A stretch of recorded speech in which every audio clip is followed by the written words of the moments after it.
Hello guys, कैसे हो आप सब लोग। आज जो हम चैप्टर रिवाइज करने वाले उसका नाम है बेटा जॉब कॉस्टिंग। पिछला चैप्टर मैंने कवर कराया था आपका यूनिट एंड बैच कॉस्टिंग। ठीक है, तो यूनिट एंड बैच कॉस्टिंग में हमने देखा था कि इंडस्ट्री दो प्रकार की होती है। एक वो इंडस्ट्री जो आइडेंटिकल प्रोडक्ट बनाती है, यानी कि स्टैंडर्डाइज प्रोडक्ट बनाती है, कैसे कंटिन्यूअस प्रोडक्शन करके। पर एक वो इंडस्ट्री होती है जो कस्टमर के स्पेसिफिकेशंस के अकॉर्डिंगली काम करती है। फॉर एग्जांपल, अगर मेरे पास गवर्नमेंट आया एंड वो मुझे बोल रहा है कि हे मुझे ब्रिज बना के दो, तो गवर्नमेंट के स्पेसिफिकेशन के अकॉर्डिंगली या कॉन्ट्रैक्ट के अकॉर्डिंगली जब मैं काम करता हूं, तो उसको आप बोलते हो जॉब कॉस्टिंग। तो जॉब कॉस्टिंग मतलब क्या होता है, यानी कि उसको आप बोलते हो जॉब वर्क। तो आप जॉब रिलेटेड सारी कॉस्टिंग इस चैप्टर में पढ़ने वाले हो। तो ये देखो, इसके कुछ फीचर्स क्या है जॉब का, कि सबसे पहले यहाँ पे हर एक प्रोडक्ट दूसरे से यूनिक होता है। प्रोडक्ट नहीं, यहाँ पे हम असाइनमेंट बोलेंगे या जॉब बोलेंगे आसान से लैंग्वेज में। तो job one is not equal to job two, दोनों जॉब अलग अलग हो गए। मतलब ब्रिज बनाने का काम आया था एंड उसके अगले महीने मेरे पास हाईवे बनाने का काम आया, तो ये दोनों अलग चीज है। तो यहाँ पे डिस्टिंग्विश आप प्रॉपर तरीके से कर पाते हो एंड आपके प्रोडक्ट्स होते हैं यूनिक। आइए अब जॉब कॉस्टिंग की तरफ बढ़ते। इसके ऊपर एक डेडिकेटेड चैप्टर है, तो आप जब भी रिवाइज करेंगे तो यूनिट बैच जॉब ये आपका सीक्वेंस होना चाहिए। मैं आपको अब तक का सीक्वेंस बता दूं। पहले सबसे पहले आपने कॉस्ट शीट रिवाइज करना चाहिए, जो मेरे वीडियो का सीक्वेंस है। फिर आपको करना है मटेरियल कॉस्टिंग। ठीक है, मटेरियल कॉस्टिंग के बाद आपको करना है chapter number 3 unit and batch costing. इसका रीजन देता हूं क्या फ्लो है। देन आपको करना है बेटा जॉब कॉस्टिंग। अब कॉस्ट शीट में आप पूरा डिटेल स्टेटमेंट ऑफ कॉस्ट समझ लेते हो। ठीक है, डिटेल स्टेटमेंट ऑफ कॉस्ट आप कॉस्ट शीट में पूरा समझ लेते हो। एंड यही डिटेल स्टेटमेंट ऑफ कॉस्ट आपको काम आता है यूनिट कॉस्टिंग में। मटेरियल कॉस्टिंग में आप मटेरियल रिलेटेड सारे टेक्निक्स को असर्टन करते हो एंड इसमें कंसेप्ट है आपका ईओक्यू, जो कपड़े बदल के यहाँ पे आता है एज ईबीक्यू। तो ये वाला जब आप करते हो ना, तो आपके पैरेलली कंसेप्ट्स कवर होते रहते हैं। फिर आपको करना चाहिए जॉब कॉस्टिंग, राइट। तो आपका क्या हो जाएगा, आपका कॉन्फिडेंस भी काफी बढ़ेगा, क्योंकि ये काफी आसानी से कवर हो जाता है। अगर ये कवर अच्छे से हो गया तो ये कवर आ जाएगा, ये कवर हो गया तो आपका बैच कॉस्टिंग हो जाएगा। एंड जॉब कॉस्टिंग मतलब मैक्सिमम मैं आपको बोलता हूँ लास्ट रिवीजन में आपका कॉस्ट शीट लेगा मान लो 60 मिनट, मटेरियल कॉस्टिंग लेगा आपके 120 minute, unit and batch costing 60 minute में होना चाहिए, जॉब कॉस्टिंग आपका 40 मिनट। तो आप लगभग 280 मिनट्स में आप लगभग कितने मार्क्स कवर कर लेते हो। कॉस्ट शीट 10 मार्क्स को आता है, मटेरियल कॉस्टिंग भी 10 मार्क्स को आता है, unit and batch and job आता है 5-5। तो यानी कि आप 30 मार्क्स आपके लगभग 4 घंटे के ड्यूरेशन में कंप्लीट कर लेते हो। तो आपका रिटर्न ऑफ इन्वेस्टमेंट काफी वहां पे हाई होता है ना। आइए बात करते हैं इस चैप्टर की। हम थोड़ा सा डिटेल में इस चैप्टर को पढ़ेंगे।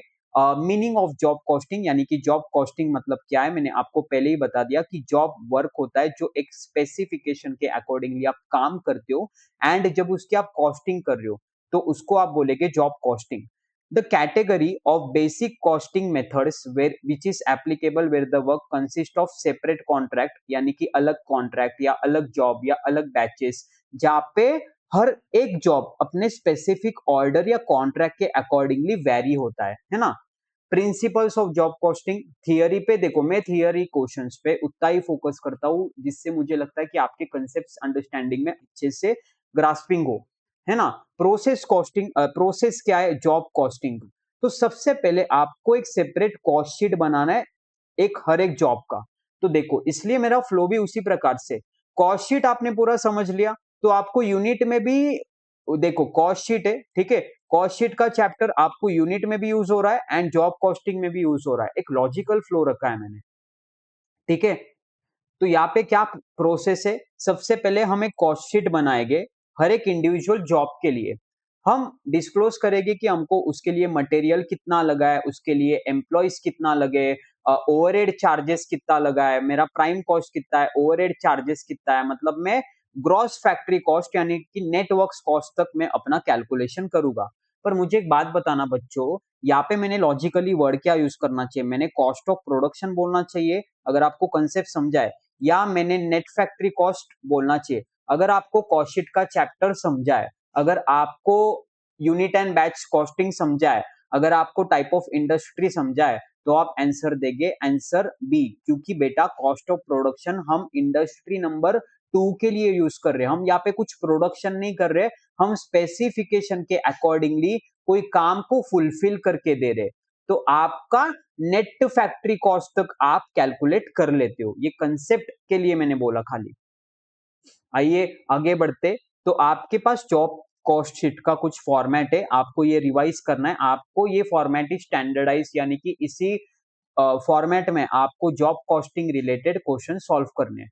तो देखो जॉब कॉस्ट शीट जैसे डिस्क्रिप्शन, जैसे ब्रिज मेकिंग, है ना, देन ब्लूप्रिंट नंबर कोई होगा XYZ, देन मटेरियल नंबर, आपको ये सब नहीं लिखना पड़ता है, रेफरेंस नंबर 1, जॉब नंबर कौन सा है, जैसे जॉब 101, क्वांटिटी कितना है, मतलब हम 5 किलोमीटर का एक ब्रिज बना रहे, हमें कब तक कंप्लीट करना है, मान लो फॉर एग्जांपल 1 अप्रैल 2028, हमने कब स्टार्ट किया, हमने 1 अप्रैल 2026 को स्टार्ट किया, एंड हमने एक्चुअल में कब फिनिश किया, तो मान लो ये 1 अगस्त 2028 में हुआ, राइट। फिर हम डेट लिखेंगे, रेफरेंस लिखेंगे, डिटेल्स, ठीक है, आप एग्जामिनेशन में ये कॉलम नहीं दिया तो भी चल जाएगा, डिटेल्स लिखेंगे कि डायरेक्ट मटेरियल कितना, लेबर कितना, ओवरहेड कितना, एंड आपका आ जाएगा टोटल। क्वेश्चन सॉल्व कराता हूं मैं, आपको क्लैरिटी मिल जाएगा, है ना। तो ये देखो summary of cost estimated actual for the job units produce cost unit remarks prepared by checked by, इन्होंने बहुत ज्यादा डिटेल्ड वे में दिया है। आइए हम आगे के एलिमेंट्स की बात करते हैं। तो एक एलिमेंट है मेरा collections of cost for a job. तो यहाँ पे क्या बात कर रहा है कि देखो सबसे पहले आपको मटेरियल कॉस्ट को कलेक्ट करना पड़ता है। देखो essential requirement of a job cost accounting is that direct material and their cost must be traced to and identified, मतलब आपको हर एक स्पेसिफिक जॉब के लिए कितना मटेरियल लगा। अगर मुझे ब्रिज का कॉन्ट्रैक्ट आया है तो मुझे कुछ मटेरियल लग रहा है जैसे सीमेंट वगैरह, तो वो कितना लगा है आपको ये आइडेंटिफाई करना पड़ता है। देन आपको लेबर कॉस्ट को भी कलेक्ट करना पड़ता है कि उस पर्टिकुलर प्रोजेक्ट में मेरे कितने लेबर्स उस पर डायरेक्टली काम कर रहे थे, तो ये भी इसका भी कॉस्ट मुझे असर्टन करना पड़ेगा। एंड और क्या चीज है कि मुझे जो भी इनडायरेक्ट एक्सपेंसेस उस पर्टिकुलर प्रोजेक्ट के लिए लगे, तो वो इनडायरेक्ट एक्सपेंसेस को भी मुझे कलेक्ट करना पड़ेगा। तो मैं यहाँ पे आपको देखो, आपको इतनी बड़ी थियोरी में देखो जहाँ पे रिक्वायरमेंट नहीं है इतना बड़ा थियोरी में स्ट्रेच नहीं करने वाला। तो यहाँ पे हम साइमल्टेनियसली साइड बाय साइड इसका समरी भी बनाते रहेंगे। आइए लिखे मेरे साथ concept number 1। Okay, concept number 1 आपको स्क्रिबल करना है मेरे साथ, मैंने बार बार नहीं बोलना चाहिए। तो कलेक्शन करेंगे आप कॉस्ट का, तो कौन से कॉस्ट का आप कलेक्शन करते हो? Material costing, okay, labour cost and आपका ओवरहेड का कॉस्ट, राइट। तो आप इन 3 टाइप का generally cost what we say here collect करते हो। तो summary of suitability of job costing, जब जॉब एग्जीक्यूटेड होते हैं from different customer for different customers according to their specification, वो मतलब वो क्या बोल रहा है कि आप जॉब कॉस्टिंग कब वापरते हो? जब दोनों ऑर्डर, देखो no two orders are alike, मतलब हटके, एंड ईच ऑर्डर और job needs a special treatment. आइए हम आगे बढ़ते।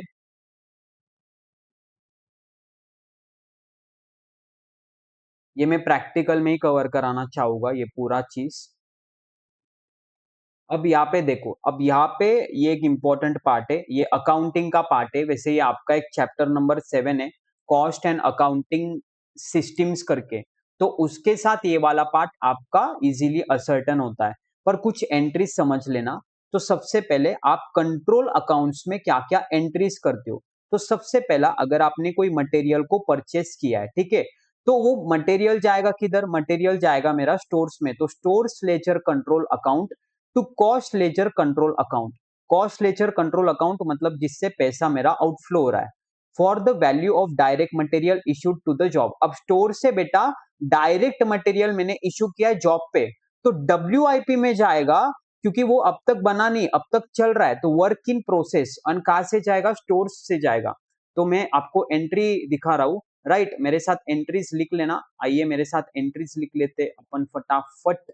राइट, क्या क्या एंट्रीज है मेरे पास, तो एंट्रीज हम लिख रहे हैं। सबसे पहले आप मटेरियल को क्या कर रहे हो, पहले हम मटेरियल रिलेटेड बात कर रहे हैं। तो सर मैं मटेरियल सबसे पहले परचेस करूंगा एंड उस मटेरियल को रिस्पेक्टिव जॉब को इशू करूंगा। तो अगर मैं परचेस कर रहा हूं तो मटेरियल अंदर आ रहा है, तो आप नॉर्मल अकाउंटिंग क्या करते हो, परचेसेस टू कैश, ये आपका 11th-12th का अकाउंटिंग हो गया। पर आप कॉस्टिंग में इसको परचेसेस टू कैश नहीं कर सकते हो, ये तो आपका फाइनेंस हो गया। तो ये आपका परचेस मतलब ये आ जाएगा आपका स्टोर्स लेजर कि मैंने माल किधर स्टोर करा है, तो ये आया आपका स्टोर लेजर मतलब स्टोर्स कंट्रोल। आप इसको स्टोर लेजर नहीं बोलते हो, आप इसको बोलते हो stores control. And to cost ledger, to cost ledger कि ये खर्चा बाहर गया है, राइट। देन आप अगर मान लो इश्यू कर रहे हो जॉब को, तो मैं नॉर्मल इसमें कैसे एंट्री करूंगा, तो जो भी डिपार्टमेंट मेरा ले रहा है, for example department 1 to purchases में ये एंट्री करता हूं। तो परचेसेस को हमने क्या नाम दिया है बेटा, टू स्टोर्स, राइट। एंड यहाँ पे हम जॉब की बात कर रहे हैं, तो जॉब 101 टू स्टोर्स, यानी कि मैंने वो पर्टिकुलर मटेरियल को इशू किया है। आई होप ये दो एंट्री आपको क्लियर है, राइट। हाँ, आप इसको नाम देते हो जॉब 101, आप ब्रैकेट में लिखना है आपको वर्क इन प्रोग्रेस, क्योंकि अब तक आपका बना नहीं है, आपका चल रहा है। For return of direct material from job, अगर ये मटेरियल आपको रिटर्न आ गया, देखो परचेस किया, इशू किया, हो सकता है कि वो जॉब रिस्पेक्टिव मटेरियल को रिटर्न कर दे। अभी आप ही मुझे बताओ कि रिटर्न की एंट्री 11th के अकाउंटिंग में क्या हो जाएगी, परचेस को हो जाएगा मेरा डेबिट एंड टू डिपार्टमेंट 1 आ जाएगा मेरा क्रेडिट। पर यहाँ पे कॉस्ट कंट्रोल में क्या आएगी, अब यहाँ पे देखो मटेरियल कहाँ पे जाएगा, मटेरियल जाएगा स्टोर्स कंट्रोल में। कहां से जाएगा, to WIP control. I hope आपको लॉजिक समझ रहा है एंट्रीज का। For return of direct material from job, ये कंप्लीट कर दिया मैंने। For return of material to the supplier, अभी हमने वो सप्लायर को मटेरियल रिटर्न कर दिया, तो सप्लायर को मटेरियल में स्टोर से रिटर्न करूंगा। तो कहां से किया एंड किसको किया, डेबिट में आएगा किसको किया, एंड टू में आएगा कि मैंने कहां से रिटर्न किया। Then for indirect materials, indirect material से मतलब इसका कॉस्ट जो है मैं वो डायरेक्टली ट्रेस नहीं कर पा रहा हूं, तो यहां पे देखो स्टोर से मटेरियल तो जाना तय है, पर इनडायरेक्ट मटेरियल है इसलिए सारा इनडायरेक्ट चीज फैक्ट्री ओवरहेड्स में चला जाता है, इसलिए फैक्ट्री ओवरहेड्स को हम करेंगे डेबिट। अब मटेरियल रिलेटेड आपने सारी चीजें हो गए, मैं आपको एक फटाफट एक समरी लिखवा देता हूं। मटेरियल्स रिलेटेड हम क्या क्या एंट्री कर रहे हैं, सबसे पहले हम सप्लायर से परचेस कर रहे हैं, तो एक आएगा मेरा परचेस का एंट्री। मान लो मैंने उसी सप्लायर को रिटर्न कर दिया, मान लो मैंने परचेस मटेरियल जॉब को इशू कर दिया, मान लो मुझे रिटर्न आ गया वो पर्टिकुलर जॉब से, एंड मैंने इनडायरेक्ट मटेरियल क्या किया, इनडायरेक्ट मटेरियल इशू करा है टू जॉब, या इनडायरेक्ट मटेरियल मुझे रिटर्न हुआ है फ्रॉम जॉब। तो यहाँ पे अगर मैंने नॉर्मल मटेरियल परचेस करा है, तो मटेरियल का स्टोर होगा स्टोर्स लेजर में, ठीक है। क्या जाएगा मेरा पैसा मतलब कॉस्ट जाएगा टू कॉस्ट लेजर। रिटर्न की एंट्री करो, इसकी रिवर्स हो जाएगी तो कॉस्ट लेजर, क्योंकि पैसा वापस आएगा टू स्टोर्स लेजर।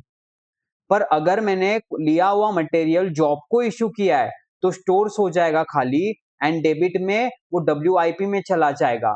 पर अगर वो रिटर्न हुआ है तो स्टोर्स में वापस मटेरियल आ जाएगा, तो WIP वो जहां से भी आया उसको क्रेडिट में डालेंगे। इनडायरेक्ट मटेरियल मैंने जॉब को इशू करा, तो देखो ना मेरी बात सुनो, तो हम डालेंगे यहाँ पे फैक्ट्री ओवरहेड, क्योंकि इनडायरेक्ट का और दूसरा नाम क्या है, फैक्ट्री ओवरहेड, ओवरहेड दूसरा नाम है उसका ओवरहेड, फैक्ट्री ओवरहेड नहीं। टू क्या, टू स्टोर्स, क्योंकि स्टोर से जा रहा है इनडायरेक्ट मटेरियल भी, एंड इनडायरेक्ट मटेरियल रिटर्न हुआ है तो स्टोर्स में रिटर्न आएगा, कहां से आया बेटा, to factory overheads. Okay, I hope ये सारे एंट्रीज आपको क्लियर है लॉजिकली। देन अभी वेजेस, अभी है अपना वेजेस का सेक्शन, ठीक है। तो वेजेस आप पे करेंगे, तो एक आपके डायरेक्ट वेजेस होते या आपके इनडायरेक्ट वेजेस है। अगर आपने वेजेस पे किए तो वेजेस को डेबिट करेंगे क्योंकि आपका एक्सपेंसेस है, पर इसमें होता है वेजेस कंट्रोल अकाउंट, एंड कहां से जा रहा है, जा रहा है कॉस्ट लेजर कंट्रोल अकाउंट से। तो आइए बेटा डायरेक्ट वेजेस, हम वेजेस की बात करते, तो मेरे पास वेजेस एक तो हो सकते हैं डायरेक्ट वेजेस या इनडायरेक्ट वेजेस है। तो अगर वेजेस जा रहा है मेरा, तो यहाँ पे wages control in my debit to क्या आएगा, कॉस्ट कंट्रोल, ठीक है। कि वेजेस मैंने नॉर्मली पे किया है। अब दूसरी एंट्री इसके रिलेटेड क्या है कि इनडायरेक्ट वेजेस मैंने पे किए। अब यहाँ पे डायरेक्ट वेजेस तो मैं डायरेक्टली ट्रेस कर पा रहा हूं, पर इनडायरेक्ट का नाम क्या है, फैक्ट्री ओवरहेड्स टू क्या आएगा, to cost control, right. I hope ये आपको एंट्रीज क्लियर हो रही है।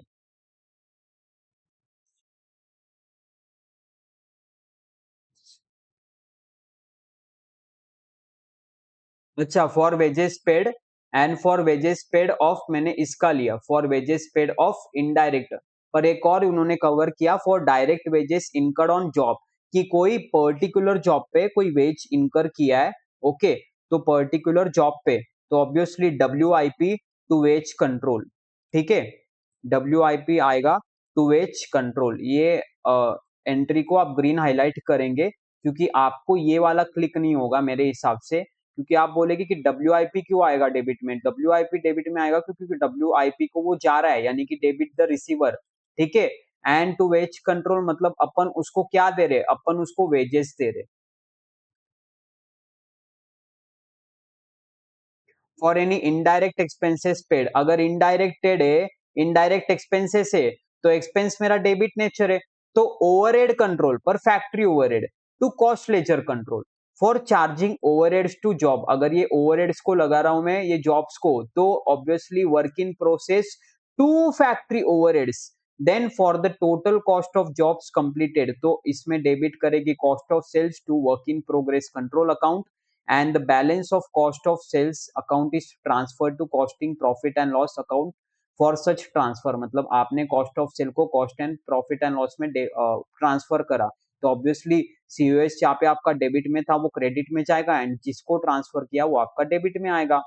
For the sales value of job completed, यानी कि cost ledger control to costing profit and loss account. अब ये इंपॉर्टेंट है, देखो जॉब के सेल वैल्यू कंप्लीट हो गई, मतलब जॉब से पैसा आ गया, तो अब पैसा डालेंगे कॉस्ट लेजर कंट्रोल में, पर आपको ये लेना पड़ेगा क्रेडिट में, आप स्टोर्स इसमें नहीं ले सकते हो। देखो डेबिट पैसा आया, ठीक है, पर अब आप डब्ल्यू आई पी मत यूज करना, वो कंप्लीट हो चुका है ना आपका जॉब, तो आपको प्रॉफिट एंड लॉस असर्टन करना है, तो इसलिए प्रॉफिट एंड लॉस के क्रेडिट में। तो आई होप आपको एंट्रीज समझ रही है, सारी एंट्रीज। तो ये देखो हमारा चार्ट काफी अच्छा बना है, मटेरियल रिलेटेड सारे एंट्रीज जो है वो मैंने यहाँ पे एक साथ ला लिए, वेजेस रिलेटेड सारे एंट्रीज मैंने यहाँ पे ला लिए, इनडायरेक्ट एक्सपेंसेस रिलेटेड हम देख रहे थे, इनडायरेक्ट एक्सपेंसेस, अगर इनडायरेक्ट एक्सपेंसेस हमने पे किया है तो क्या आएगा, टू कॉस्ट कंट्रोल, ठीक है, कि पैसा गया, पर डेबिट में अभी क्या आएगा, डेबिट में आएगा बेटा फैक्ट्री ओवरहेड्स, ठीक है। पर ये फैक्ट्री यानी कि ये इनडायरेक्ट एक्सपेंसेस को मैं मेरे जॉब को एलोकेट कर रहा हूं, तो टू फैक्ट्री ओवरहेड्स, एंड जो जगह बच रही है डेबिट में आएगा डब्ल्यू आई पी कंट्रोल, क्योंकि अब तक मेरा जॉब किधर है बेटा, प्रोसेस में। तो इसी के साथ हमने सारे एंट्रीज को अच्छे से समझ लिया है। आइए अब कुछ इलुस्ट्रेशन देखते हैं, इलुस्ट्रेशन से आपको और क्लैरिटी मिलेगी। The manufacturing cost of a work order is 1 lakh, यानी कि आप the manufacturing cost of a work order, यानी कि आप एक वर्क ऑर्डर पे काम कर रहे हो जिसका मैन्युफैक्चरिंग कॉस्ट है 1 lakh, 8% of the production against that order spoiled. अच्छा, and the rejection is estimated to have a realisable value of 2000 only, मतलब वो क्या बोल रहा है कि आपने 1 लाख का ऑर्डर लिया है, पर वो बोल रहा है कि 8% है ना आपका नॉर्मल लॉस है। कॉस्टिंग का अगर आपको प्रिंसिपल पता है तो आप नॉर्मल लॉस एब्जॉर्ब कर लेते हो। तो बेटा आप मुझे बताओ, तो 1 लाख -8% लूंगा या मैं सिर्फ 1 लाख लूंगा, द आंसर इज मैं पूरा 1 लाख -8% लूंगा, द आंसर बिंग। इसका रीजन क्या है, अरे कैलकुलेटर नहीं है, इट्स ओके, मैं यहाँ पे यूज कर लेता हूँ कैलकुलेटर ताकि आपको भी समझ आ जाए। तो 1 लाख -8%, तो ये 92,000 आएगा, राइट। तो यानी कि देखो ये 8,000 का मेरा नॉर्मल लॉस है, एंड ये मेरा इसका 92,000 एक्चुअल में जो प्रोडक्शन निकल के आने वाला है। अब वो क्या बोल रहा है, ध्यान से समझना, वो ये बोल रहा है कि आपका ये जो रिजेक्शन है ना, उसका रियलाइजेबल वैल्यू सिर्फ 2,000 है, मतलब आपका 8,000 का वैल्यू है 2,000 रुपए। Okay, the normal rate of spoilage is 2%। अच्छा, तो यहाँ पे आपका पूरा नॉर्मल नहीं है, ये आपका टोटल लॉस है जिसमें आपका नॉर्मल है 2%। मतलब क्या इश्यू हुआ है कि आपका आपका देखो आपका इश्यू हुआ है कि आप 1 लाख बना सकते थे, ठीक है, एंड इंडस्ट्री में 2% का लॉस एक्सेप्टेबल है, मतलब 2000 का, तो आपका 98,000 आना चाहिए था, पर आपका आया 92,000, तो 6,000 is your normal loss, abnormal loss, जो आपका direct costing profit and loss के डेबिट साइड में जाएगा। पर एक जो है ना आपका ये नॉर्मल लॉस जो आपका 2000 है वो हम गुड यूनिट्स के साथ एब्जॉर्ब कर लेंगे। Record this in costing journal. तो आपको कॉस्टिंग जर्नल में इसको रिकॉर्ड करना है। तो आपको जर्नल एंट्री व्हाट वी से जर्नल एंट्री मारनी है। तो सबसे पहले डेबिट में क्या आएगा मेरा, मटेरियल कंट्रोल अकाउंट 2000 रुपए। कैसे क्या, देखो ना, मटेरियल कंट्रोल को मैं कर रहा हूं डेबिट 2000, यानी कि 2000 तक का हम लॉस एक्सेप्ट कर सकते थे।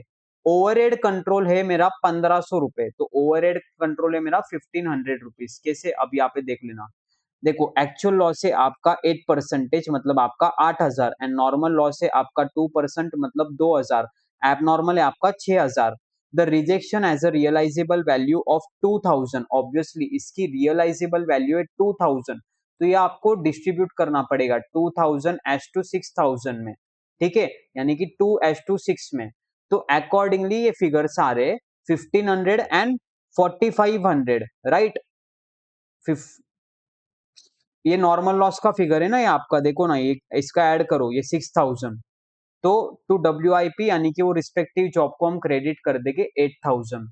ये अच्छा क्वेश्चन है, आप इसको जरूर रिवाइज करना, ठीक है, रिवाइज बिफोर द एग्जामिनेशन या सेकेंड रीडिंग में अगर आप करना चाहे तो। आपको सिर्फ नॉर्मल जर्नल एंट्री पास करनी थी, तो आपके लिए मेन वर्किंग ये था कि आपको normal loss and abnormal loss को फाइंड आउट करना था, एंड जो रियलाइजेबल वैल्यू वो अकॉर्डिंगली स्प्लिट करनी थी। पर यहाँ पे देखो मैंने आपको क्या बोला कि एबनॉर्मल लॉस आपका जाएगा हमेशा कॉस्टिंग प्रॉफिट एंड लॉस में, एंड नॉर्मल लॉस हम करेंगे एब्सॉर्ब, इसलिए हमने यहाँ पे ओवरहेड यूज किया है, यहाँ पे हमने costing profit and loss use किया है। ये नेक्स्ट क्वेश्चन देखते, क्या है next question, a shop floor supervisor of a small factory presented the following cost for job number 303 to determine the selling price. पहले ये समझ लो कि क्वेश्चन पूछ क्या रहा है, अपने को सेलिंग प्राइस निकालना है जॉब 303 के लिए। तो इस जॉब में मटेरियल लग रहा है 70 पर यूनिट, डायरेक्ट वेजेस से 18 आवर्स एट द रेट 2.50, यानी कि एक यूनिट के लिए मुझे लगते 18 घंटे, यानी कि 45 रुपए एक यूनिट के लिए मेरा वेजेस है, ठीक है, वेजेस पर यूनिट है। चार्जेबल एक्सपेंसेस है बेटा 5 पर यूनिट, टोटल एक्सपेंसेस है मेरे, यानी कि ये नेट फैक्ट्री कॉस्ट है मेरी 120 पर यूनिट, एंड यहाँ पे मैं ऐड करता हूं मेरा 33 1/3 फॉर एक्सपेंसेस कॉस्ट। तो यहाँ पे मेरा आता है what we say cost plus profit equal to sales. अब यहाँ पे आपको क्या करना है, सेलिंग प्राइस डिटरमाइन करनी आपको, नहीं आपको दिया है कुछ इसने, अच्छा है क्वेश्चन ही अब तक, analysis of the profit and loss for the current financial account, इसने कुछ आपको डेटा दिया है, मटेरियल आपने 1.5 लाख यूज किया है, direct wages department X Y Z यानी कि टोटल डायरेक्ट वेजेस से आपके इतने, स्पेसिफिक स्टोर्स आइटम है आपके 4000, ओवरहेड से कुछ 5000 9000 2000, 16000 टोटल ओवरहेड से, वर्क्स कॉस्ट है आपका 2 लाख का, आपका ग्रॉस प्रॉफिट आ रहा है, एंड ये आपको दिया हुआ है क्वेश्चन में, ठीक है, ये कुछ इन्होंने कुछ कैलकुलेट करके नहीं आया, आपको दिया हुआ है, बेसिकली आपको पीएनएल दिया है। It is also noted that the average hourly rates for the 3 department X Y Z are similar, यानी कि ये जो डिपार्टमेंट है ना एक्स वाई जेड, इनके आर्ली, यहाँ पे देखो ये क्या बोल रहा है, यहाँ पे मैं आपका फोकस इधर चाहता हूँ, एक्स वाई जेड का ये वाला पॉइंट है, क्या बोल रहा है वो, कि it is also noted that the average hourly rate of the 3 departments X Y Z are similar, मतलब अगर मैं इन तीनों का एवरेज लेता हूं तो इनका पर आर सेम ही आता है, ओके। तो इन्होंने एक हिंट दे दिया आपको, बेसिकली आपको एक कॉस्ट शीट प्रिपेयर करना है जिसमें आप क्या क्या शो करेंगे, मटेरियल वगैरह वो सब कुछ, calculate the entire revise cost during the current financial year, actual figure as the basis, and at 20% to the total cost to determine the selling price. अब यहाँ पे देखो काफी बड़ा है, जॉब कॉस्ट शीट हम बना रहे, तो देखो पहले डायरेक्ट मटेरियल है आपका 70 पर यूनिट, डायरेक्ट वेजेस से अभी आपको कैलकुलेट करना है। अब देखो यहाँ पे इन्होंने डायरेक्ट वेजेस में आपको ट्रिक करा है, अच्छा नहीं डायरेक्टली इन्होंने ₹2.5 दे रखा है, ₹2.5 नहीं देते तो आपको 45 डिवाइडेड बाय 18 करना पड़ता, ठीक है। तो ₹2.5 एंड ये ढाई, ये देखो ना 2.5 रुपीज है, पर अब यहाँ पे मुझे एक्स वाई जेड चाहिए, तो मुझे नंबर ऑफ आवर्स निकालने, मुझे क्या निकालना है, नंबर ऑफ आवर्स, राइट। तो अब मुझे नंबर ऑफ आवर्स कैसे आएगा आप ये देख लेना, मैं वर्किंग इन्होंने कैसे दिया, अरे ये पूरा वर्किंग नहीं करते क्या?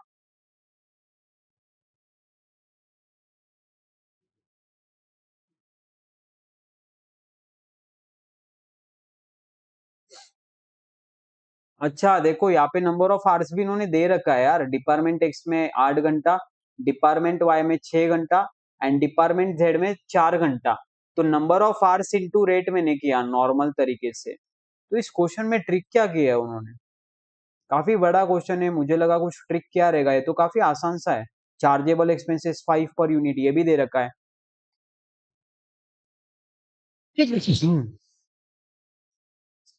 तो आपकी डायरेक्ट कॉस्ट में इन्होंने कुछ छेड़खानी नहीं की है, तो आपकी प्राइम कॉस्ट आ रही है बेटा 120 पर यूनिट।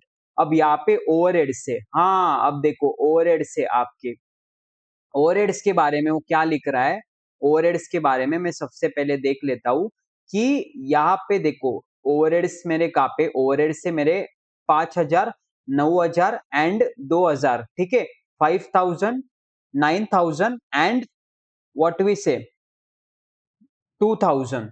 पर यहाँ पे अब यहाँ पे देखो ये जो चीज है ना ये, ओके, तो अब ये जो इंफॉर्मेशन है बेटा, माय बैड, ये इंफॉर्मेशन ओवरहेड्स रिलेटेड है। वो ये बोल रहा है कि average hourly rate for the three department of X Y Z are similar, मतलब एक्स वाई जेड के रेट्स हमेशा सेम होने वाले। तो 5,000 राइट अपॉन 10,000 करना पड़ेगा, इंटू ढाई करना पड़ेगा, आपको समझा, इंटू 100 करना पड़ेगा। देखो 5,000 डिवाइडेड बाय 10,000, ये आया आपका 50%, ठीक है, ये आएगा आपका 75%, ये आएगा आपका 25%। पर आप मल्टीप्लाई किससे करेंगे, मल्टीप्लाई, मल्टीप्लाई करेंगे आप यहाँ पे आपका, इन्होंने डेटा दिया है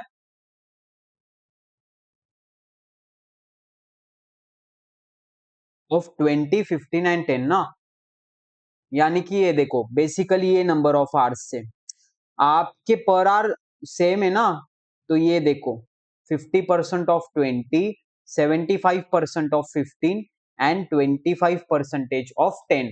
ये देखो ये पूरा गेम जो है ना क्वेश्चन का, ये एक ही लाइन पे, इस क्वेश्चन में एक ही इंपॉर्टेंट चीज है। It is also noted that average hourly rate for the three department are similar, मतलब एवरेज आर्ली रेट तीनों के लिए सेम है, मतलब यहाँ पे ये वाला रेट ओवरहेड्स को भी एट्रीब्यूट करना पड़ेगा। यानी कि ऐसा बोल सकते थे, इनको आसान लैंग्वेज में ऐसे बोल सकते थे कि और डायरेक्ट ओवर, यानी कि इनडायरेक्ट आपके जो एक्सपेंसेस है, यानी कि जो आपके ओवरहेड्स है, are direct proportion of direct labour hours, ऐसे बोलते तो आपको समझ जाता था। तो ये वाला पॉइंट है, ये ट्रिकी पॉइंट है, तो आपको ये ध्यान में रखना है। आई होप ये चीज आपको क्लियर है, ये भी रिवाइज बिफोर एग्जामिनेशन। आइए नेक्स्ट क्वेश्चन पे बढ़ते हैं। एडवांटेजेस डिसएडवांटेजेस जॉब कॉस्टिंग, इसमें नहीं जाना चाहता हूं मैं, एमसीक्यू कर देते, पर ये एमसीक्यू में कुछ फायदा नहीं यार, वो आपको ऐसा एमसीक्यू नहीं पूछता है कभी भी, थियरी एमसीक्यू। प्रैक्टिकल प्रॉब्लम्स देख लेते हैं हम कुछ। In a factory following the job costing method, मतलब आप जॉब कॉस्टिंग मेथड यूज कर रहे हो, and abstract from the WIP as of 30th September, आपको कुछ दे रखा है, अलग अलग जॉब का डेटा दे रखा है। पहले ये देखते कि क्वेश्चन क्या पूछ रहा है हमसे। तो क्वेश्चन ओके, अरे काफी बड़ा क्वेश्चन है, इस क्वेश्चन को पहले सिंप्लीफाई करते। तो देखो 30 तारीख का हमको डेटा दे रखा है अलग अलग जॉब का। तो पहले जॉब में मटेरियल अपन ने 1325, डायरेक्ट डायरेक्ट आर्स आपके 400 है, आर्स दिया है, मतलब ये फैक्ट्री ओवरहेड का कुछ एडजस्टमेंट हो सकता है। लेबर आपका 800 है एंड फैक्ट्री ओवरहेड्स आपका 640 है, ठीक है, 810 है। यहाँ पे आपका 500 रुपए डायरेक्ट वेजेस है एंड फैक्ट्री ओवरहेड है 400। यहाँ पे 765, लेबर 475 एंड फैक्ट्री ओवरहेड 380। अब यहाँ पे material used in October were as follows. अच्छा, तो हमने ये पर्टिकुलर मटेरियल्स को देखो अपन एक एक जॉब के अकॉर्डिंगली देखते हैं। अपन को 3 जॉब का डेटा दिया है, तो 118 में अपन ने इतना मटेरियल यूज किया है बेसिकली। 120 में अपन ने ये वाला यूज किया है 665 का। एंड 121 का जॉब का कुछ डेटा नहीं है मेरे पास, 124 का भी नहीं है। तो अब तक जितना क्वेश्चन पड़ा है, तो ये वाला डेटा मुझे इररिलेवेंट लग रहा है। आगे जाते, a summary of labour hours deploy during the October is as under. मतलब नंबर ऑफ आवर्स दो शॉप में काम चल रहा था अपना जॉब के लिए, तो 115, 118 एंड 120 है। अगेन 121 एंड 124 नहीं है। पहले आप क्वेश्चन में देख लो कि आपको क्वेश्चन क्या दिया है। तो अब यहाँ पे आपको लगे 25 एंड 25, यानी कि टोटल 50 आवर्स। यहाँ पे 120 आवर्स दोनों शॉप्स का मिला के 85 hours. Indirect labour waiting of material दे रखा है आपका shop A and shop B का। मशीन ब्रेकडाउन है आपका 10 एंड 5। आइडल टाइम है 5 एंड 6। ये एक्चुअली आपका एम्प्लॉय कॉस्टिंग का कंसेप्ट के ऊपर डिपेंडेंट है। ये ऐसे समझ लो कि ये आपका नंबर ऑफ आवर्स है, 10 आवर्स एंड 5 आवर्स। ये आइडल टाइम है 5 घंटे, 6 घंटे। ओवर टाइम प्रीमियम है 6 एंड 5। अच्छा, पूरा नंबर ऑफ आवर्स ही दे रखा है इन्होंने basically. A shop credit slip, a shop credit slip was issued in October that material issued under requisition number 54 was returned back to store as not being suitable। तो ये जो 54 वाला है ना, 54 वाला वो आपने रिटर्न करा है। रिटर्न किसको करा है देखो ध्यान से समझना। अपन ने ओके, तो इसकी रिटर्न की एंट्री क्या आएगी जो अपन ने पढ़ेगी। तो मटेरियल जाएगा किसमें, स्टोर्स लेजर में जाएगा। कितना जाएगा, 100, 300, 300 जाएगा। टू में यहाँ पे लिख टू WIP मतलब जॉब 118। ठीक है, क्योंकि इन्होंने सिर्फ मटेरियल रिक्विजिशन नोट इसके लिए दिया है, तो यहाँ पे आएगा आपका 300। ठीक है, a material transfer note issued in October indicated that material issued under requisition number 55। बोल रहा है कि जो आपका MRN नंबर 55 है, ठीक है, यानी कि 425 for job 118 was credited to job 2024। Actual में क्या होना चाहिए था, एक्चुअल में क्या होना चाहिए था, एक्चुअल में होना चाहिए था WIP जॉब 118, टू होना चाहिए था स्टोर्स। पर इस गधे ने क्या किया, जो भी अकाउंटेंट था उसने एक्चुअल में, अच्छा एक्चुअल में क्या होना चाहिए था एंड हुआ क्या है। तो हुआ क्या है, उस गधे ने किया job WIP job 124 to stores. अभी अपने को क्या करना है, देखो ना बेटा, आपको क्या करना है, आपको गलती से हुआ है ना, ये वॉज डायरेक्टेड टू जॉब 124।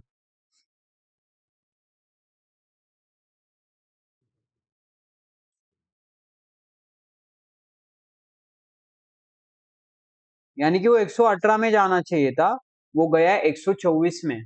तो आपके पास दो तरीके होते, पर देखो एक तरीका क्या है कि one job to another job direct चला जाए।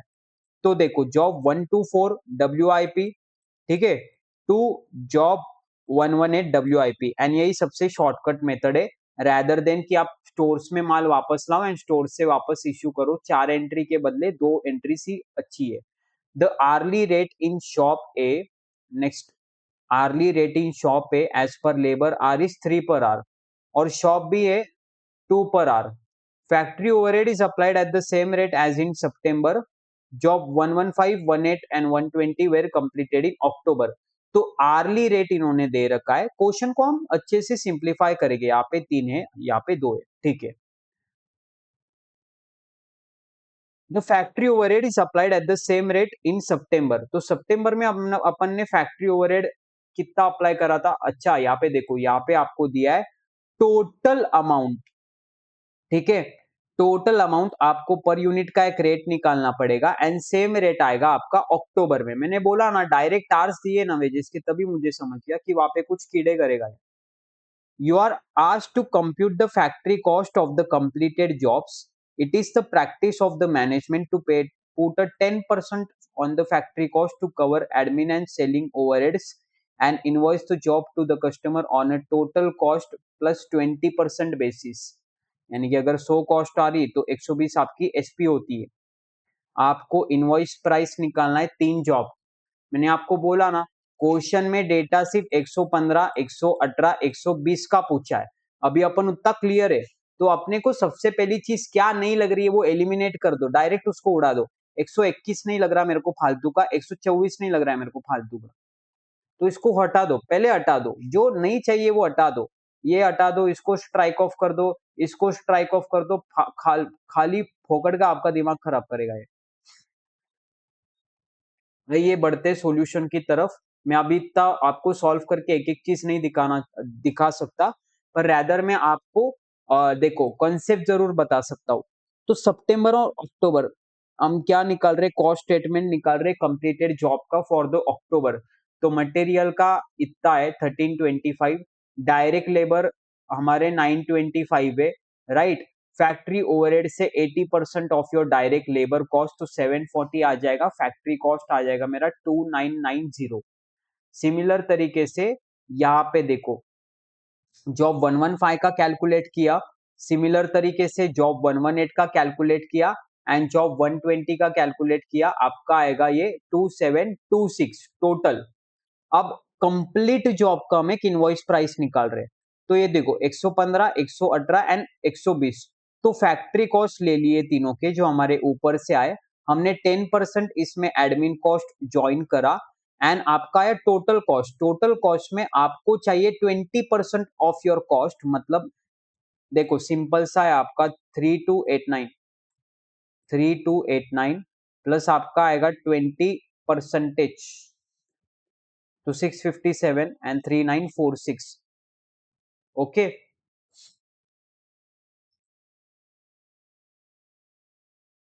बाकी आपको ये चीज समझिए तो गिवन ही थी। देखो मटेरियल 1325 गिवन था ना आपका, ये देखो 1325 मटेरियल गिवन था, राइट। आपको क्रॉस टैली भी करवाता हूँ चलो साथ में। देन 810 और 515 कहाँ पे मेरा जॉब 118, जॉब 118 है मेरा 810 है, ठीक है।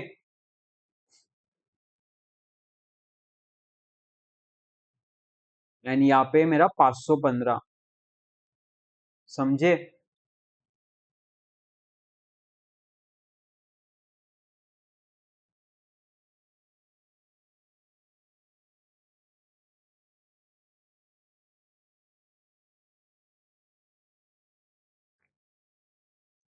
अब ये देखो एक मैं आपको बात बताता हूँ, यहाँ पे क्या हुआ है एक्चुअली, यहाँ पे आप गलत हो सकते हो। आपको देखो वो बोल रहा है कि आपने MRN55 किसमें इशू करा है बेटा, MRN55 आपने इशू करा है यहाँ पे 118 का नहीं है, मतलब ये अभी 124 का है। तो आपके 118 के दो ही बच्चे, एक तो ये वाला एंड ये, पर आपने ये भी रिटर्न कर दिया था, तो आपका सिर्फ एक ही कॉस्ट बचता है अभी 515 वाला।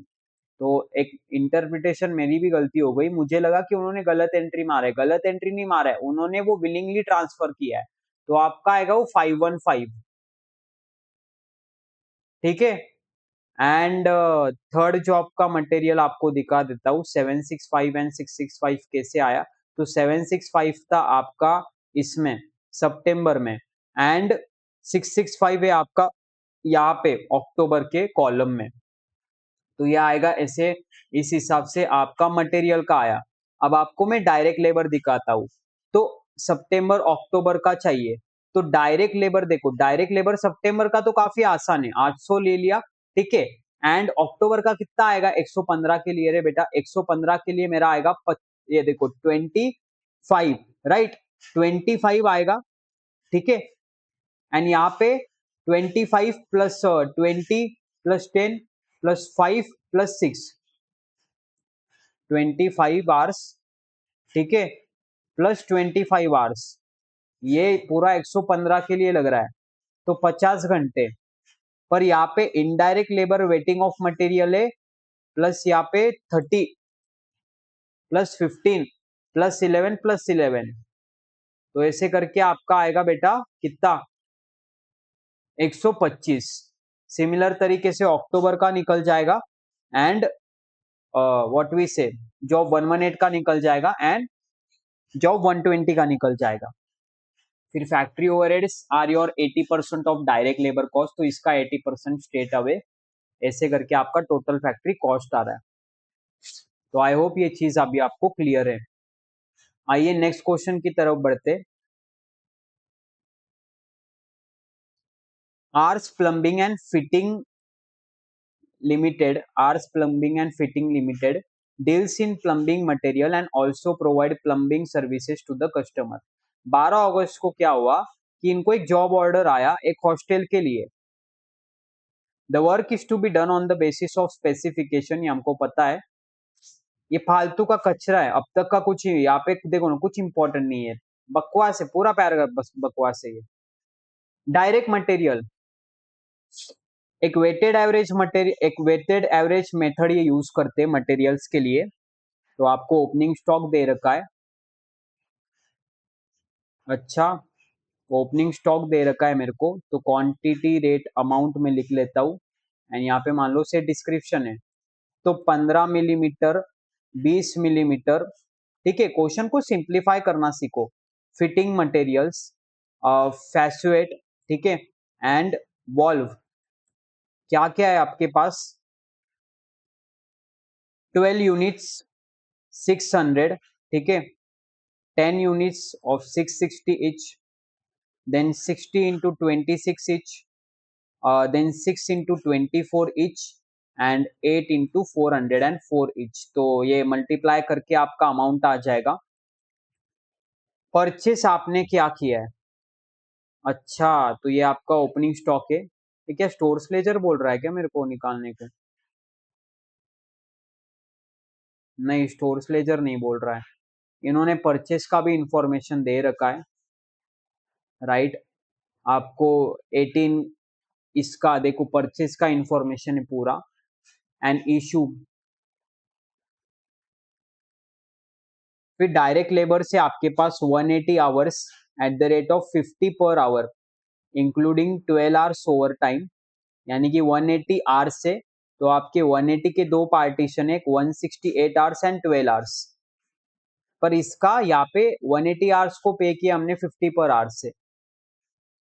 Helper 192 hours at 30। अच्छा, तो हेल्पर के 192, आपके 24 है ओवर टाइम।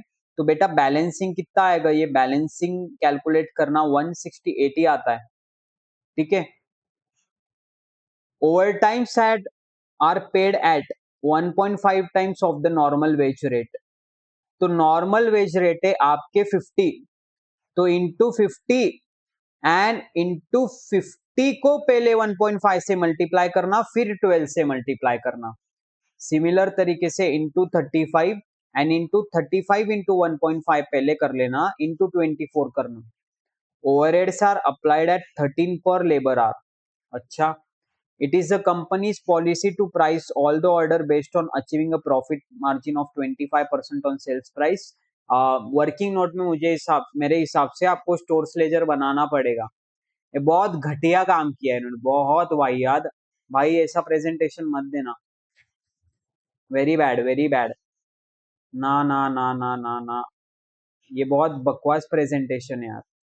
अरे यार, ओहो। अरे बेटा, इससे अच्छा आप क्या कर लेना, वो स्टोर्स लेजर बना लेना। यहाँ पे पर्टिकुलर्स लिखना, ठीक है। देन एक होता है आपका व्हाट वी से रिसिप्ट, यानी कि परचेस, इशू, ठीक है, एंड बैलेंस। तो ये रफ में किया तो भी चलेगा आपको, आईसीआई ने खुद ने नहीं दिया है, बहुत झंड तरीके से इन्होंने अपना बनाया है पूरा। फिर अकॉर्डिंगली आप पूरा स्टोर्स लेजर करके आपका आंसर आ जाएगा। इन्होंने देखो कैसे किया है इन्होंने, बाप रे। ये देखो यहाँ पे इनकी वो कॉस्ट है, तो आपका कॉस्ट डायरेक्टली जो आना चाहिए पाइप का इतना, ये देखो अखे 5 यूनिट्स का इतना। देन डायरेक्ट लेबर आवर का देखो 180 इंटू 50 एंड 12 इंटू 25।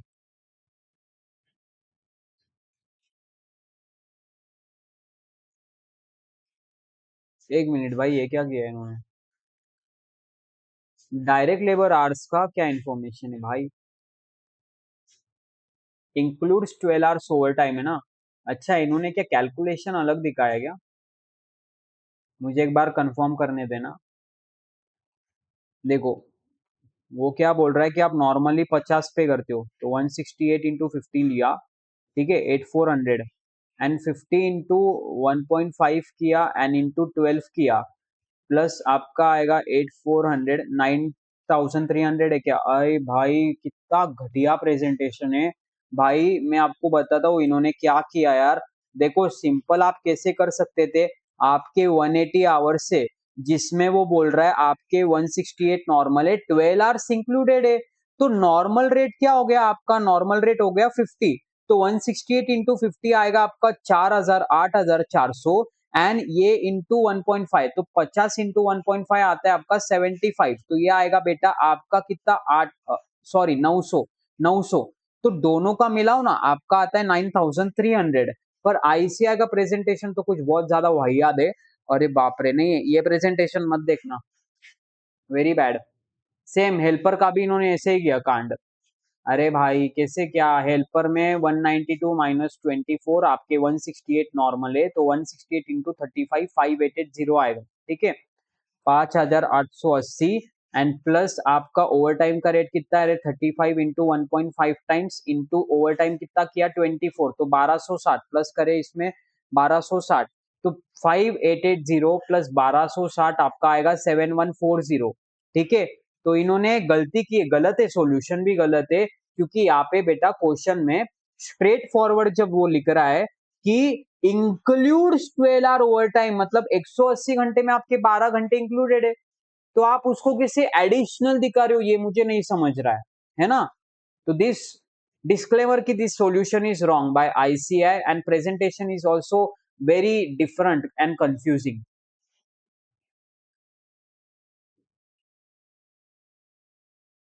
ये आपको मैं दिखा दूं क्या यार? मैं आपको एक काम करता हूँ, इसको एक्सेल में दिखा देता हूँ, आपको स्टोर्स लेजर बना के देता हूँ। चलो, क्या है अपना फॉर्मेट? पहले आएगा यहाँ पे डेट, ठीक है, डेट आएगा, देन आपका क्या आएगा? डेट आएगा, पर्टिकुलर्स आएगा, ठीक है।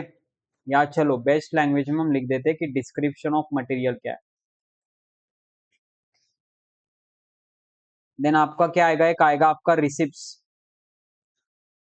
रिसिप्ट्स जिसको आप परचेस बोल सकते हो, मुझे कोई दिक्कत नहीं है। देन एक आएगा आपका सेल्स, सेल्स जिसको आप बोलते हो इश्यूज, एंड एक आता है बेटा आपका क्या, कि आपके पास बैलेंस कितना है, ठीक है। तीनों में आपका आता है quantity, rate and amount, right. मुझे फास्ट करना है इसलिए मैं कर रहा हूँ, आप प्लीज ऐसा मत करना। क्वांटिटी, रेट, अमाउंट थोड़ा मिनिमाइज कर लेता हूँ ताकि आपको ये पूरा दिखे। तो ये क्या है मेरा? ये पूरा स्टोर्स लेजर है, ओके। अब यहाँ पे चलिए आपको एक एक करके दिखाई देते हैं। Opening stock of material as on 12 August, तो 12 अगस्त 2022 ये मेरे पास ओपनिंग स्टॉक है। तो मैं इजी लिखता हूँ, पहले 15 मिलीमीटर, ओके, ये हमेशा लेफ्ट में चाहिए। तो 15 मिलीमीटर का पाइप, 20 मिलीमीटर का pipe, then fitting, fitting material FM लिख रहा हूँ मैं, स्टेनलेस स्टील फैसुएट एसएसएफ लिख रहा हूँ, एंड वॉल्व।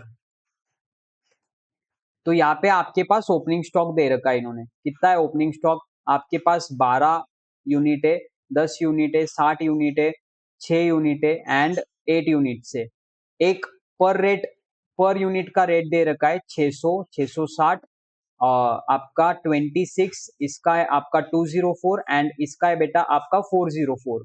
तो क्वांटिटी इंटू रेट करूंगा मैं, तो यहाँ पे मेरा आएगा amount in rupees obviously, right. तो यहाँ पे मेरा आएगा amount in rupees, but obviously अब यहाँ पे कुछ परचेसेस दे रखा है इन्होंने मुझे, तो परचेस मैंने किया है 16/8/2022 को, लेकिन पहले मुझे डेट्स आइडेंटिफाई करने पड़ेंगे, ठीक है। अब यहाँ पे देखो, पहले मुझे क्या करना पड़ेगा? यहाँ पे इवेंट का फ्लो आइडेंटिफाई करना पड़ेगा। तो अपन की ओपनिंग की डेट है 12 अगस्त। अब 12 अगस्त को क्या हो रहा है, पहले अगस्त 12 को हो रहा है इशू, ठीक है। पहले सीक्वेंसिंग आइडेंटिफाई करने के, 13 नहीं, 14 नहीं, 15 नहीं, 16 है, तो 16 को हो रहा है परचेस, तो यहाँ पे ही सीक्वेंसिंग कर दे रहा हूं मैं, सेकेंड, ठीक है। यह आएगा आपका फर्स्ट, राइट। देन 16 के बाद 17, 17 है क्या, ठीक है 17 है, तो 3, एंड यहाँ पे आएगा आपका 4, देन आपका आएगा 28, तो ये आपका आएगा 5, एंड 28 नीचे, तो ये आएगा आपका 6, सीक्वेंसिंग नंबर दे रहा हूं मैं सिर्फ, 30 है, ओके, एंड ये आएगा आपका 7। तो अब आइए सीक्वेंसिंग वाइज जाते हैं। तो पहले 16 को क्या हो रहा है, 16 को क्या हो रहा है मेरा, सबसे पहला सीक्वेंसिंग क्या आ रहा है, 12 को ही हो रहा है, तो 12 अगस्त 2022 को क्या हो रहा है मेरा, क्या इश्यू हो रहा है, हॉस्टल को मैं इश्यू कर रहा हूँ बेसिकली, क्या इश्यू कर रहा हूं मैं, 20 मिलीमीटर इश्यू कर रहा हूं, एंड मैं इश्यू कर रहा हूं फिटिंग मटेरियल, कितना इश्यू कर रहा हूं रे मैं, 20, यानी कि 2, एंड यहाँ पे 18, तो रेट क्या आएगा इसका, 18, 2, 20 मिलीमीटर का क्या रेट है मेरे ओपनिंग स्टॉक का, 660 है, एंड एफ एम का क्या रेट है, 26, तो इसका क्या अमाउंट आ जाएगा, 1320 एंड 468। अब मुझे स्टॉक निकालना पड़ेगा, तो अब यहाँ पे मेरे पास स्टॉक मुझे कैलकुलेट करना पड़ेगा। मैं आपको सिखाने के लिए बहुत डिटेल में बना रहा हूं, आप रफली बना सकते हो ये चीज। तो 15 मिलीमीटर का कुछ नहीं इशू किया, तो 15 मिलीमीटर का मैंने कुछ इशू नहीं किया, तो वो as it is opening stock में आएगा। इशू मैंने किया है ये वाली चीज, ठीक है। एफएम मैंने क्या, एफएम भी मैंने इशू किया है, तो पहले एक काम करता हूं मैं, दो चीजें छोड़ के यहाँ पे डाल देता हूं। अब यहाँ पे बेटा मैंने क्या किया है कि इसमें से मेरा गया है 8, ठीक है। रेट नहीं दिया क्या इन्होंने मुझे, नहीं रेट नहीं दिया है, तो ठीक है नॉर्मल आ जाएगा मेरा, तो नॉर्मल 660 के रेट से हिसाब से आएगा, तो इसमें कोई दिक्कत नहीं है, काफी आसान सा हो गया। अरे यार ट्रिक करना चाहिए था, कोई दिक्कत नहीं थी इसमें। एंड आपका ये रेट है, कहाँ गया रे मैं, 60, एफ एम मेरा 60 है, और 18 जा रहा है ना, तो 42, रेट है 26। मुझे पता है मैं क्या कर रहा हूँ, मैं देखना चाहता हूँ आपका कितना ध्यान है, ठीक है।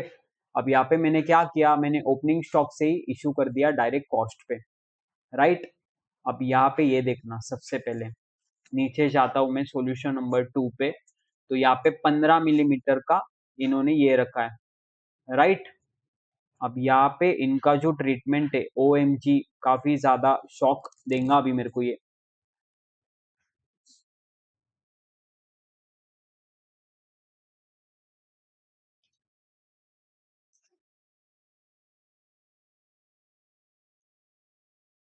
12 के बाद क्या है मेरे पास, नहीं मुझे लगा कि उन्होंने वो पॉइंट ऐसा डाला है कि स्टोर्स लेजर पे ही आप प्लस ऐड, यानी कि प्लस आपका मार्जिन ऐड कर रहे हो, पर उन्होंने वो भी ट्रिक नहीं किया, खाली लेंदी है फिर ये क्वेश्चन। सेकंड में क्या आ रहा है मेरा, सेकंड में आ रहा है परचेस आ रहा है, तो मैंने परचेस किया है 16 अगस्त 2022 को, क्या परचेस किया रे बेटा, वॉल्व और जीआई पाइप्स, तो 20 मिलीमीटर वाला मैंने परचेस किया है, एंड मैंने वॉल्व परचेस किया है, अच्छा, तो मैंने वॉल्व परचेस किया है, तो अब 20 मिलीमीटर वाला, एक मिनट मुझे यहाँ पे फ्रीज करना पड़ेगा।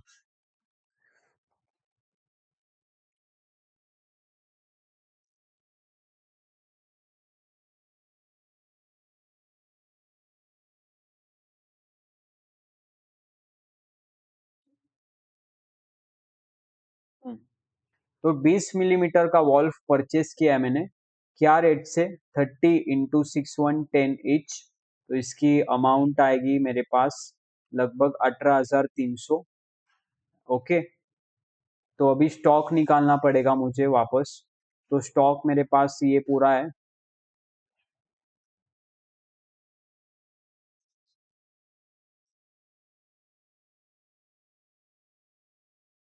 अब स्टॉक लेना है मेरे को। 15 मिलीमीटर का कुछ नहीं गया है। 15 मिलीमीटर का स्टॉक एज इट इज आएगा। ठीक है, देखो 15 मिलीमीटर का स्टॉक एज इट इज आएगा, इसमें कोई दिक्कत नहीं है।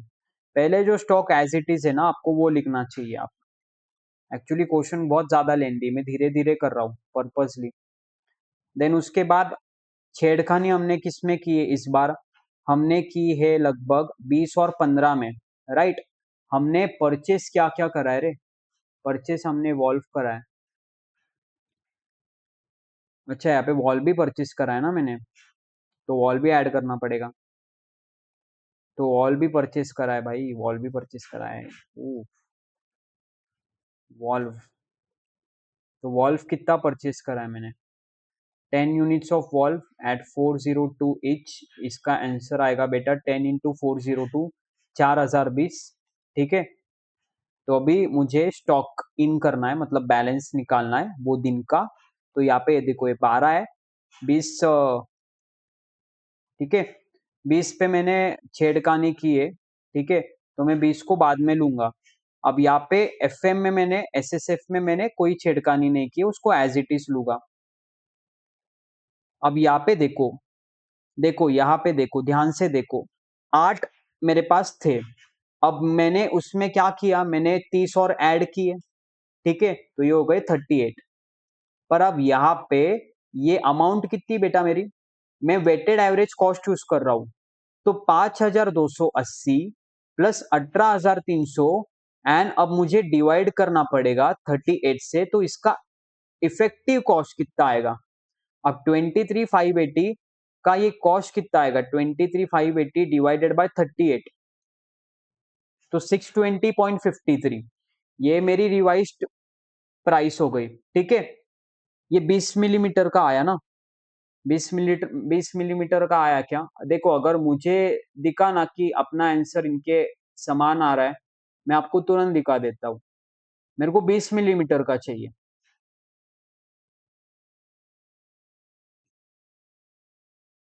ठीक है यार, पूरा ही लेना पड़ेगा अब मेरे को।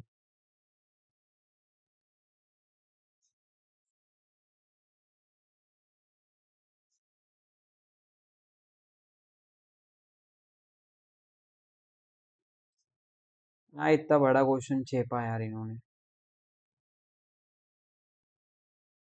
चलो, थर्ड चीज कर लेते फटाफट। 17/8/2022। क्या है भाई? ये इशू है, हाँ। तो इशू क्या किया है? 15 mm and other fitting material. कितना इशू करा है? 8 और 30। क्या रेट से इशू करूंगा मैं? 15, जो मेरा रिसेंट में दिख रहा है। अरे तो ये बेटा इधर आएगा, सॉरी ये इधर आएगा। ठीक है, ये आएगा मेरा 600। और ये क्या है? ओ एफ एम 26 के हिसाब से दिख रहा है, ये 780।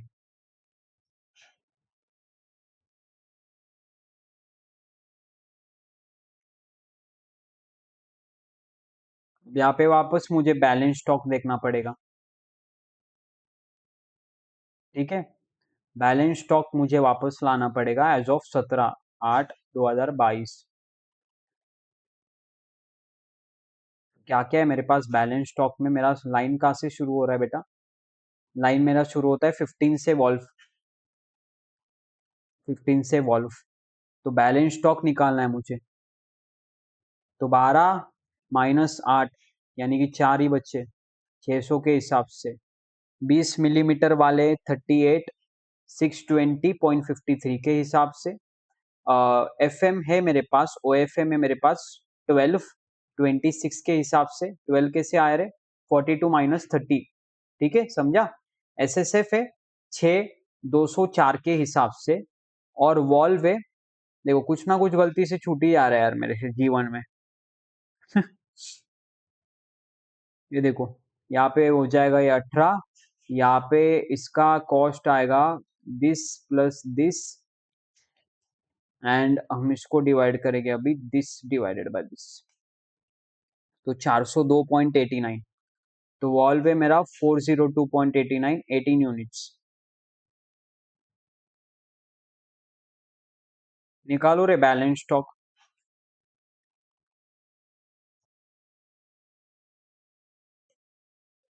ये इतना आएगा आपका बैलेंस स्टॉक।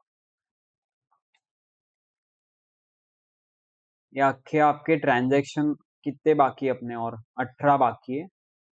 ओके, 18 बाकी है, फिर 28 बाकी है, एंड 30 बाकी है। मैं आपको जानबूझ के लेंदी प्रेजेंटेशन से लेके जा रहा हूँ बेटा, ताकि आपको समझे कि एक्चुअल में फ्लो कैसे हो रहा है ये, तभी आप शॉर्टकट्स लगा पाएंगे फिर बाद में। एग्जामिनेशन में इतना मत करते बैठना सिर्फ। तो 18 को क्या हो रहा है, 18 को परचेस हो रहा है। क्या परचेस कर रहा हूं मैं, OFM परचेस कर रहा हूँ, एंड मैं कर रहा हूँ स्टेनलेस स्टील फॉसेट, ठीक है, SSF। तो कितना परचेस कर रहा हूं मैं, 150 एंड 15, कितने पैसे, 28 एंड 209। तो इसका आंसर आएगा मेरा इतना, एंड इसका आंसर आएगा मेरा इतना, ठीक है।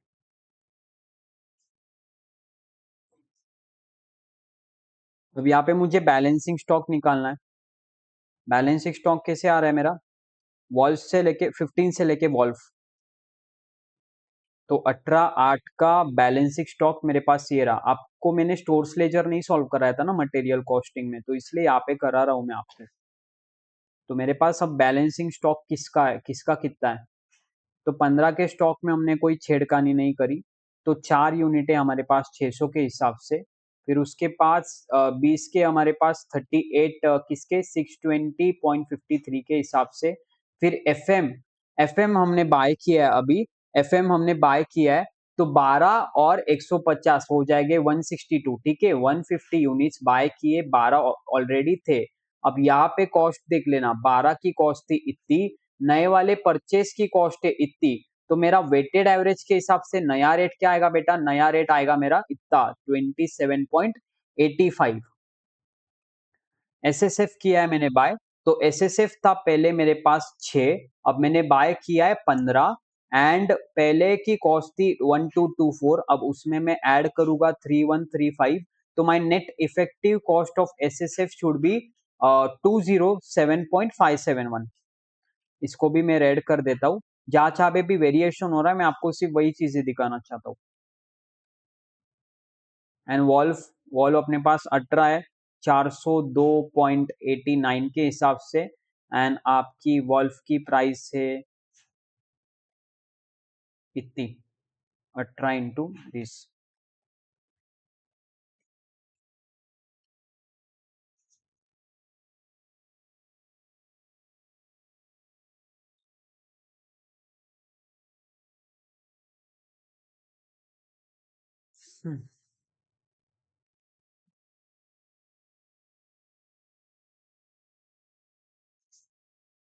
समझा,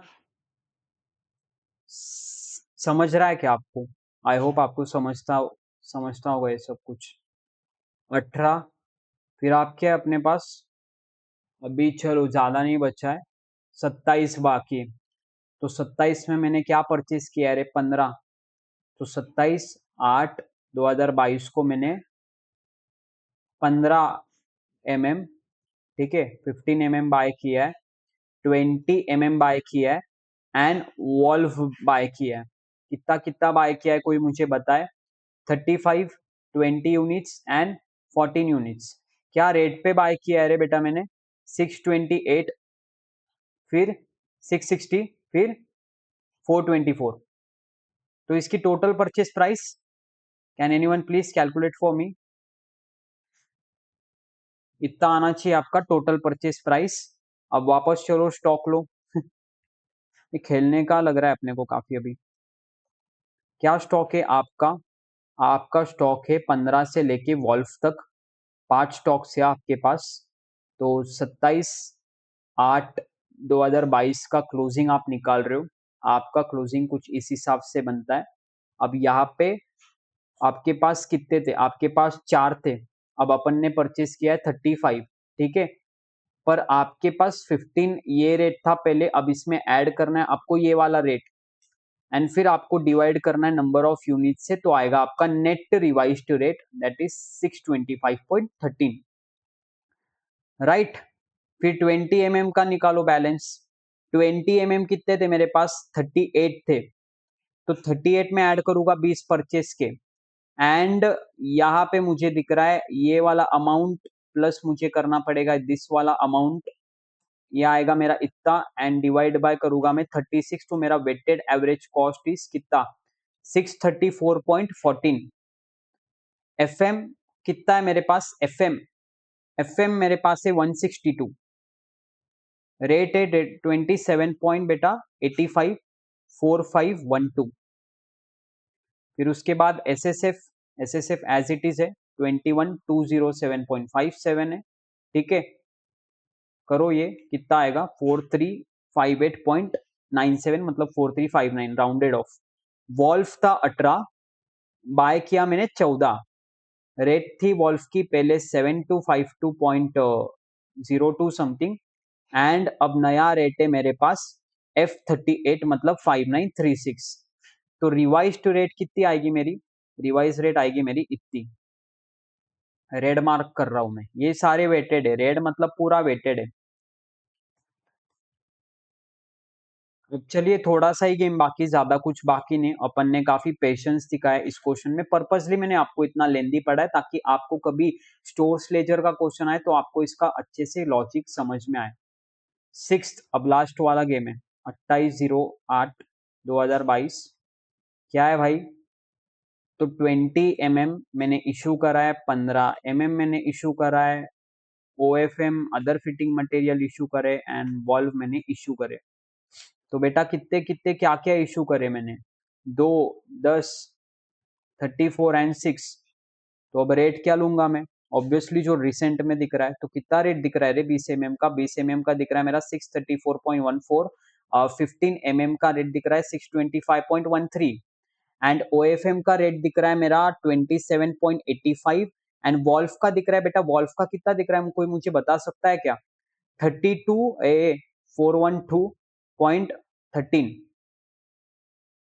करो इसका कैलकुलेट, इसका कैलकुलेट करो, 1268 आ रहा है, एंड यही अपने को चाहिए बेटा, आपको यही चाहिए क्वेश्चन में, आपको यही चाहिए। आंसर दिखाता हूं मैं आपको।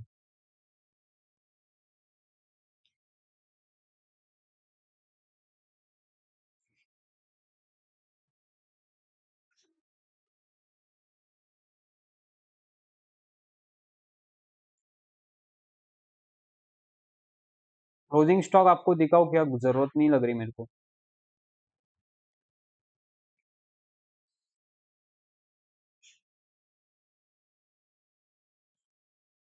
से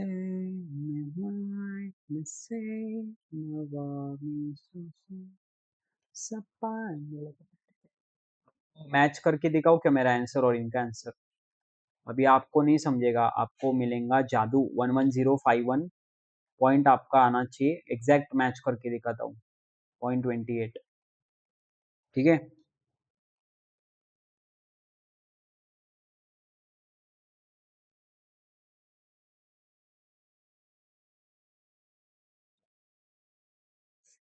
ये आंसर कितना है मेरा, एंड ये आंसर कितना है? तो इसी के साथ मैंने आपको चीज दिखा दी है। चलो एक और आपको दिखाओ, क्या आपको चलो झूठ लग रहा है? चलो कौन सा प्रूफ करके दिखाओ? 20 मिलीमीटर वाला, 20 मिलीमीटर वाला मैं आपको प्रूफ कराना चाहता हूँ। तो ये आएगा इतना, रुको, चलो मैं आपको एक काम करता हूँ, यहाँ पे एक सब टोटल का फॉर्मूला लगा देता हूँ।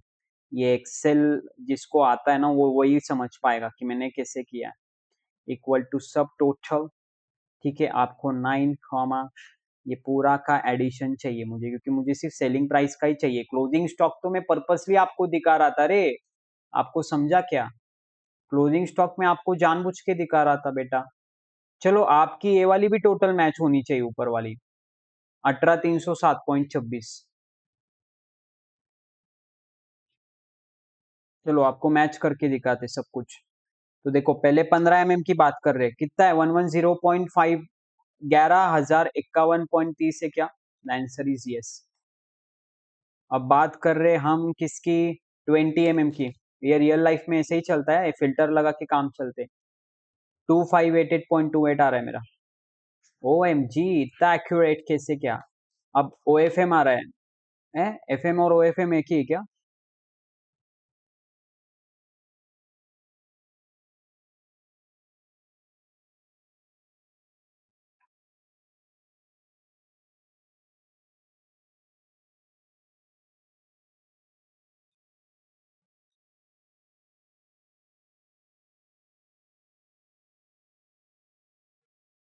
स्टेनलेस स्टील फैसवेट देखते, एस एस एफ देखता हूँ मैं यहाँ पे। आई थिंक कुछ गड़बड़ कर दी मैंने।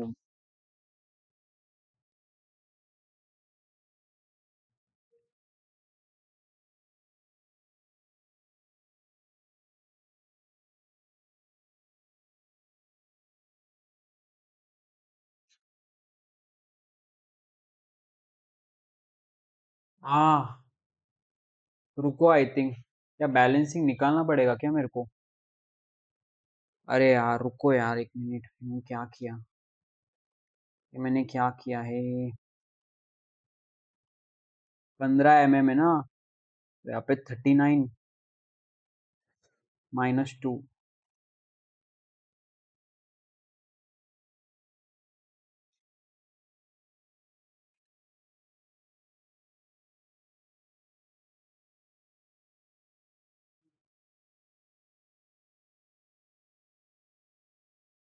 कुछ तो मिस आउट किया मैंने इस क्वेश्चन में, I think. S S F, S S F, S S F, S S F.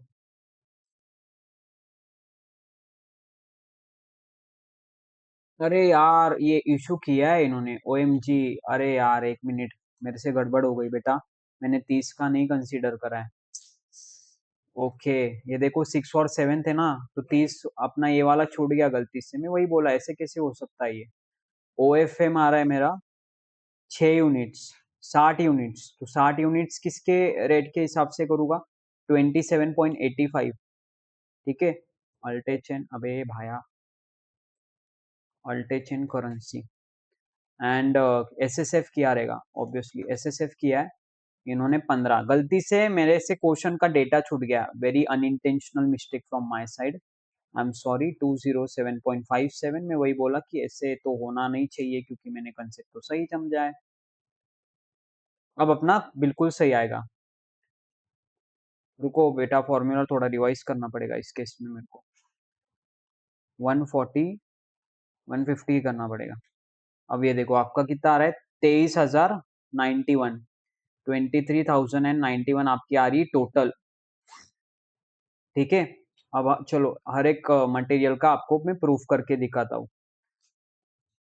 15 mm का कितना आ रहा है, 11,051.30। ठीक है। 20 mm का कितना आ रहा है मेरा, 2588.28। फिर ओ एफ एम या एफ एम का कितना आ रहा है, F M O F M मेरे इसमें एक ही है, तो एफ एम का आ रहा है 3865.90। ठीक है, थोड़ा सा राउंडिंग ऑफ डिफरेंस है कहीं तो भी। एंड एस एस एफ आ रहा है मेरा 3113 समथिंग, 0.55, वहां पे 57 है। एंड वॉल्व मेरा आ रहा है यहाँ पे इतना, 2472.78। समझे? अब आपको एग्जामिनेशन में शॉर्टकट कैसे करना था, अब मैंने आपको क्यों दिखाया, ताकि आपको पूरा स्टोर्स लेजर समझ में आए, इसलिए मैंने आपको किया ऐसा।